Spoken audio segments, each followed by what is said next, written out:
Hey, you're here, I'm here. It must be Auditory Hotness. Welcome back. Today, we're talking Juanita Euka and her newest Mabanzo. So if you've never heard of Juanita Euka, she is of Congolese background. She was raised in Buenos Aires, currently based out of London. So she is pulling from varied backgrounds on Mabanzo, which is her debut album on Strut Records. Even though this is her debut album, she has been performing with the London Afrobeat Collective as well, so check out their work, link down in the description below. So ask yourself, are you a fan of world music, Afrobeat and Latin percussions, multilingual lyrics, albums that are a little bit longer, song lengths that are a little bit longer, but overall music that makes you just feel really good? If so, stick right here.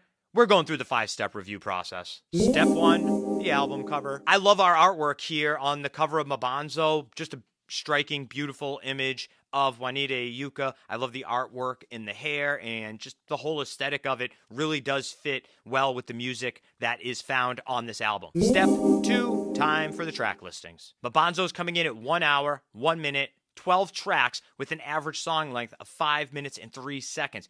So you do have a longer album here, and the track lengths are longer as well. And we're going to talk about the importance of that as we get into step 3, my key takeaways on Mabanzo. My first key takeaway is that Juanita Euka's voice is amazing, first off, and the clear highlight of this album, but most certainly comes across much more mature and refined than a debut album. Now, like I was saying before, she is part of the London Afrobeat Collective, and because of that, she is no stranger to live music and performing with a group, and that comes across on Mabanzo. Juanita has a very powerful voice, yet she keeps it reserved on Mabanzo as to not take away from the really interesting instrumentation that's found on here, and also these song structures. Her vocals are multilingual, so you're going to hear English, Spanish, and French. And as someone who does not put as much weight on the actual lyrics as the emotion behind the lyrics, I am totally fine with that and wouldn't mind if the whole album was in Spanish or French. 2, there are some albums that when you listen to them, you just think to yourself, I really want to go see this band live. Mabanzo is certainly one of those. Now, there are a few reasons why I felt that way while listening to this album.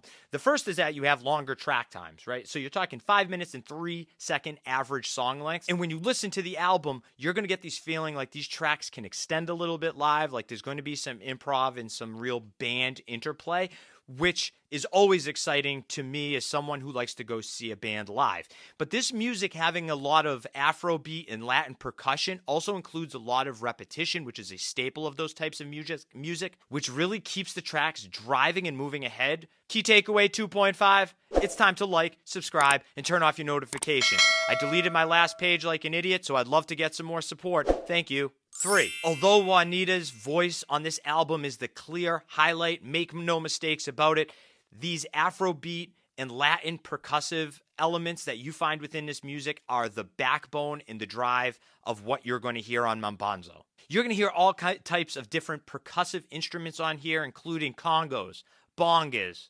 blocks, shakes. You're going to hear horns. You're going to hear strings. There's a lot of differing musical elements that you're going to find here. And again, due to Juanita Euka's varied backgrounds, being Congolese, living in Buenos Aires, living in London, she's pulling so many different influences, and the band is pulling so many different influences that you're going to hear it throughout the course of the album. And as I was saying before, this album really makes me want to go see Juanita Euka live, and those percussive elements of the music can really drive improv and extended song structure. And to the listener, that really gives this music a lively and unstructured yet really structured feel. Key takeaway 4, when you take all of those elements and put them together, you are going to have an album that is bright, pretty, fun, engaging, emotional. Do I need to say anything else? 4, tracks of hotness. Now, if I haven't convinced you yet, and you're not quite sure if you want to listen to the whole album, here's a few selected tracks for you to kind of sink your teeth into. Track 2, Moko Moko. This one's got Afrobeat rhythms, bilingual lyrics, beautiful singing, and then takes on a dance/disco feel to it. It's a good beginning of an album track. Track 5, give me 1 second.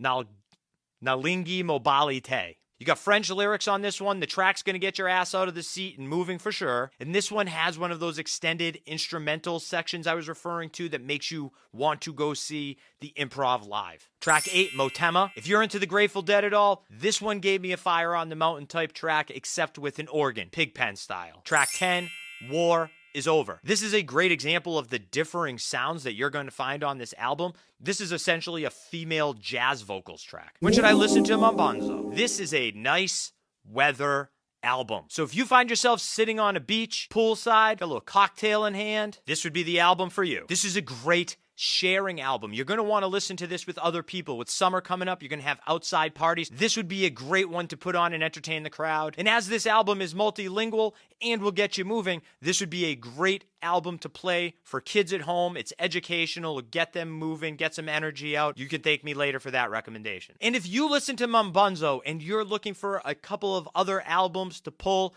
that may give you a similar feel, I recommend the following. Check out Melissa Laveau and her newest, Mama Forgot Her Name Was Miracle. It's got the bilingual female vocals on there. It's not quite as Afrobeat as Mabanzo, but I enjoyed that album as well. And then check out Barika and their first album, Remember. This one has some really cool differing instrumentation on there as well and has kind of a similar feel. Something else just to kind of check out. So Juanita Euka, Mabanzo, beautiful album, great for these sunny days coming up. Thank me later for that. Come back Monday through Friday, 6:30, Auditory Hotness for hot new music. We'll talk to you later.